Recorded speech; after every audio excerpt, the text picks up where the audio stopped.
फसल चक्र के बारे में। एक फसल चक्र फसल निर्माण या मकई चक्र एक पैटर्न है जो आमतौर पर एक अनाज की फसल को चपटा करके बनाया जाता है। यह शब्द पहली बार 1980 के दशक की शुरुआत में कॉलिन एंड्रूज द्वारा गढ़ा गया था। फसल चक्रों को ट्रूमैन स्टेट यूनिवर्सिटी में भौतिकी के प्रोफेसर टैना एडिस द्वारा धोखाधड़ी में किए गए कार्यों की सीमा के भीतर आने वाला बताया गया है। हालांकि फसल चक्रों के अस्पष्ट प्राकृतिक कारणों या विदेशी उत्पत्ति का सुझाव फ्रेंच सिद्धांतकारों द्वारा दिया गया है, लेकिन ऐसी व्याख्याओं के लिए कोई वैज्ञानिक प्रमाण नहीं है और सभी फसल चक्र मानवीय कारणों के अनुरूप हैं।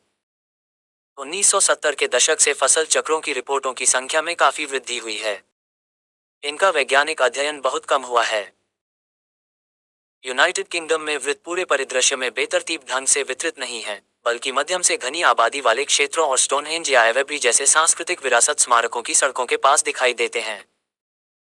1991 में दो धोखेबाज डॉग बोवर और डेव चोरले ने पूरे इंग्लैंड में कई शकल बनाने का श्रेय लिया, क्योंकि उनके एक शकल को एक अन्वेषक ने मनुष्यों के लिए बनाना असंभव बताया था।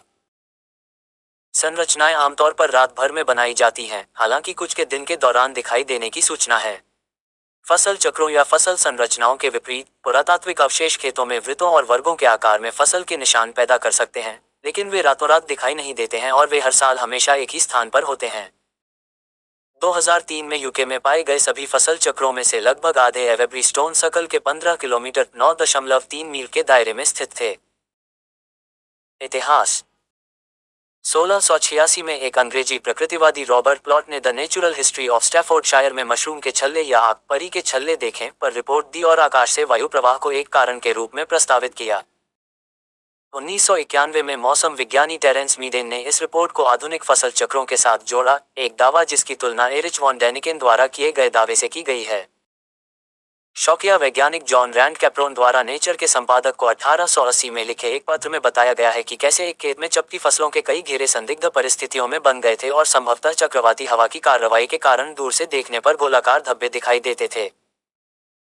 एक ही चरित्र अर्थात केंद्र के रूप में कुछ खड़े डंठल, कुछ झुके हुए डंठल जिनके सिर एक दिशा में समान रूप से व्यवस्थित होते हैं, जो केंद्र के चारों ओर एक वृत्त बनाते हैं, और बाहर डंठल की एक गोलाकार दीवार होती है जिसे कोई नुकसान नहीं हुआ था। 1932 में पुरातत्वविदी सी करवेन ने चिचेस्टर के पास टॉटन डाउन के एक मैदान में 4 काले छल्ले देखे, लेकिन केवल एक ही घेरे की जांच कर सके जिसमें जौ फंसा हुआ था या नीचे गिरा हुआ था, जबकि आंतरिक क्षेत्र बहुत थोड़ा सा टीला था। पैट्रिक मूर ने विल्टशायर में एक आलू के खेत में एक गड्ढे का वर्णन किया था जिसके बारे में उनका मानना था कि यह संभवतः एक अज्ञात उल्कापिंड के कारण हुआ था। आसपास के गेहूं के खेतों में कई गोलाकार और अंडाकार क्षेत्र थे जहां गेहूं चपटा हुआ था। सरपिल चपटे होने का प्रमाण था। उन्होंने सोचा कि वे प्रभाव से वायु धाराओं के कारण हो सकते हैं क्योंकि वे क्रेटर की ओर ले गए थे। खगोलशास्त्री ह्यू अर्नेस्ट बटलर ने इसी तरह के गड्ढे देखे और कहा कि ये संभवतः बिजली गिरने के कारण बने हैं। 1960 के दशक के दौरान टुली क्वींसलैंड, ऑस्ट्रेलिया और कनाडा में दलदली नरकों और गन्ने के खेतों में यूएफओ देखे जाने और गोलाकार संरचनाओं की कई रिपोर्टें थीं। उदाहरण के लिए 8 अगस्त 1967 को कनाडा के डुहा में ललबटा में एक खेत में 3 गोले पाए गए। राष्ट्रीय रक्षा विभाग के जांचकर्ताओं ने निष्कर्ष निकाला कि यह कृत्रिम था, लेकिन यह नहीं कहा जा सका कि इन्हें किसने बनाया या कैसे बनाया। सबसे मशहूर मामला 1966 का टुल्ली तश्तरी घोंसला है, जब एक किसान ने कहा कि उसने एक तश्तरी के आकार के शिल्प को दलदल से 30 या 40 फीट 12 मीटर ऊपर उठते और फिर उड़ते हुए देखा।